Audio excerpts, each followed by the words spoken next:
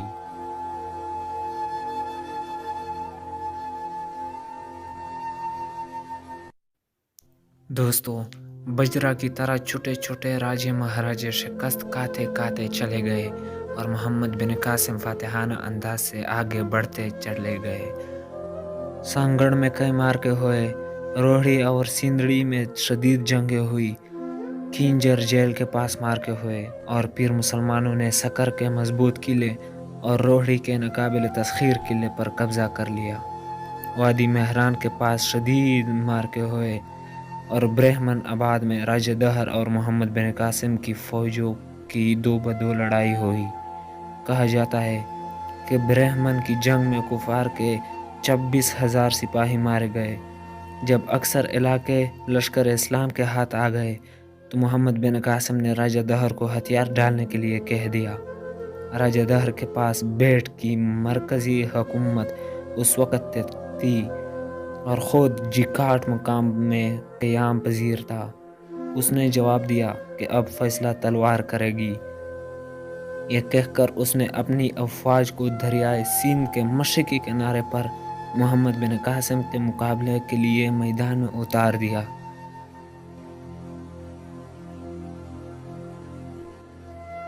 دوستو، اب دونوں فوجوں کے درمیان دریائے سندھ حائل تھا، کیونکہ مغربی کنارے پر مسلمانوں نے پڑاؤ ڈالا تھا۔ جب مسلمان دریا عبور کرنے کی کوشش کرتے تھے اور کشتیوں کا پل باندھتے تھے تو راجہ دہر کی افواج ان پر حملہ آور ہو جاتے تھے اور تیروں سے ان کا برا حال کرتے تھے۔ مسلمانوں نے ایک ترکیب سوچی کہ رات کے وقت انہوں نے تاریکی میں دریا پر کشتیوں کا پل باندھا اور دریا سے پار ہو گئے اور گنسان کی لڑائی شروع ہو گئی۔ کہتے ہیں کہ اس طرح لڑائی کبھی نہیں دیکھی گئی تھی۔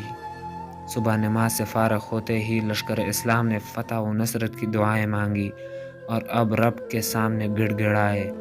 لشکر کے سپہ سالار محمد بن قاسم نے اس طرح پرجوش تقریر کی کہ اے عرب کے نوجوانوں، اے دین اسلام کے سپاہیوں، تم اپنے وطن اور اپنے اہل و عیال سے علیحدہ ہو کر اس سرزمین پہ آئے، جہاں کا دشمن تم سے جنگ کے شوق میں انتظار کر رہا ہے۔ یہ تمہارا کوئی مددگار نہیں اور نہ کوئی اسرا ہے، اس لیے سارا اسرا اور سارا بھروسہ اپنے رب پر رکھو، وہ تمہاری مدد کرے گا۔ جب حملہ کرو تو فرض شناسی کے ساتھ نہایت منظم حملہ کرو۔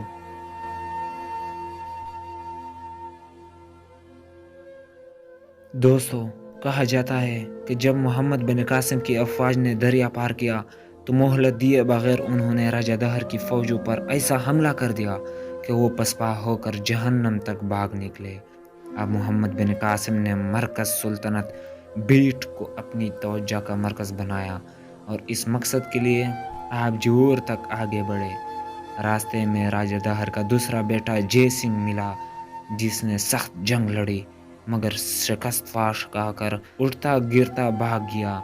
اب محمد بن قاسم نے اپنی تمام افواج کو جیور میں اتار دیا اور اس کے بعد راجہ دہر سے دو ہاتھ لڑائی کے لیے نکل آیا۔ راجہ دہر بڑی شان و شوکت اور زبردست رعب و دبدبے کے ساتھ بے تحاشا لشکر لے کر میدان میں نکلا۔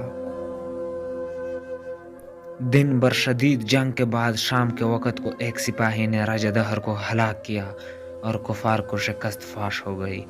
دوستو، اسی دوران راجہ دہر کے قاتل شیر اسلام نے یہ کہا دہر کے قتل کے دن گھوڑے، نیزے اور محمد بن قاسم سب گواہ تھے۔ میں نے آگے بڑھتے ہوئے دشمن کی فوج کو چیر ڈالا، یہاں تک کہ میں نے فولادی تلوار سے ان کے بڑے کو مار دیا۔ بس میں نے ان کو غبار کے نیچے پڑا ہوا چھوڑا، جس کے رخسار غبار آلود تھے اور وہ بغیر تکیے کے پڑا تھا۔ راجہ دہر کے قتل کے بعد اس کی فوج میں مزید غصہ کی لہر دوڑ گئی اور انہوں نے سخت جنگ لڑی، مگر اللہ نے مسلمانوں کو استقامت عطا کی اور کفار کو شکست فاش ہو گئی اور وہ لوگ قلعہ رادیر میں قلعہ بند ہو گئے۔ اور اسی طرح سندھ پر راجہ دہر کی 33 سالہ ظالمانہ حکومت کا خاتمہ ہوا اور جہاد مقدس کے ذریعے سے سندھ کی زمین اسلام کے لیے آزاد ہو گئی اور الحمدللہ آج تک آزاد ہے۔ دوستوں، اگلے ایپیسوڈ میں ہم بتائیں گے کہ کیسے محمد بن قاسم نے دیبل سے آگے فتوحات بڑھائے۔ دوستو، اگر آپ نے ابھی تک ہمارے چینل کو سبسکرائب نہیں کیا ہے تو برائے مہربانی اس کو سبسکرائب کرنا مت بھولیں اور ساتھ میں بیل آئیکن پر بھی کلک کریں تاکہ آپ کو ہماری ہر ویڈیو کا نوٹیفیکیشن مل سکے۔